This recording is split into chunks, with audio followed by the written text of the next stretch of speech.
Hi and welcome back to our course on SolidWorks for beginners. In this lecture, we are going to learn how to use mirror to copy entities in a sketch.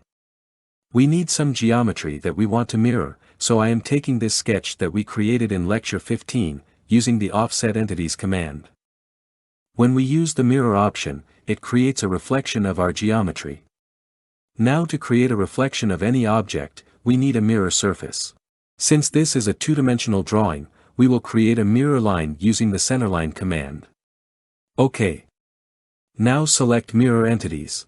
We want to mirror the whole geometry, so we will drag the mouse to select the entities. Now click on Mirror About and select the centerline. See how it has created a replica of our base geometry. The Copy option is selected because we want both the base geometry as well as the new one. OK. The final result comes with all the dimensions and relations added to this new geometry. Let's repeat the process for a line at an angle. Again, click on Mirror Entities and drag and select all the entities. Mirror about this line.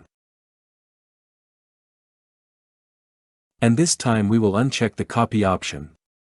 See, now we only have the mirrored geometry while our base geometry has been erased. OK. Now if you want the base geometry back, just use the Mirror Entities command again. And select Copy option this time.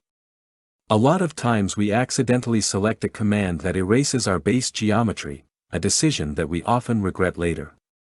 Instead of undoing the entire work, it is simpler to perform an operation to recreate them.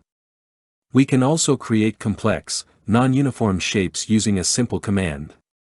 Let's make a geometry using lines.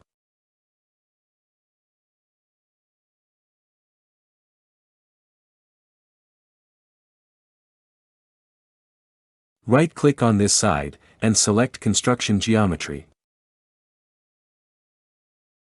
Now we will mirror the other three sides. Click on Mirror Entities, and select the lines. Mirror about the construction line. OK. See how we have easily created a complex shape which might have taken a lot of time using lines and dimensions. Thanks for watching this lecture. See you in the next one.